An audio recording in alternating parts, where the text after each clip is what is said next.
ഖദീജ, ഞാൻ നിന്റെ മൈലാഞ്ചി ചെടിയിൽ നിന്നും കുറച്ച് മൈലാഞ്ചി എടുക്കുന്നുണ്ട് കേട്ടോ. കുൽസൂന് കയ്യിലിട്ട് കൊടുക്കാനാണ്.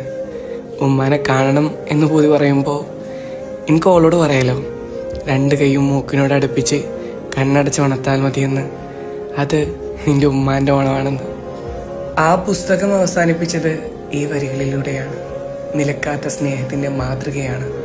സ്നേഹിക്കാൻ മാത്രം അറിയുന്ന അബൂക്കയും സ്നേഹിക്കപ്പെടുന്നതറിയാതെ മറ്റൊരാളുടെ ഭാര്യയായി ജീവിച്ച ഖദീജയും സ്വന്തം ഭർത്താവിനെ മനസ്സറിഞ്ഞ് മനസ്സിലാക്കിയ ആയിഷയും എന്തിനും ഏതിനും കൂടുനിന്ന മജീദ്ക്കയും കഥയുടെ മാറ്റുകൂട്ടുമ്പോൾ ജീവിതമാണ് പരസ്പരം മനസ്സിലാക്കി ജീവിച്ചാൽ മരിച്ചാലും മറക്കാനാകില്ലെന്ന് ഓർമ്മപ്പെടുത്തുന്ന ഒരു ജീവിതം.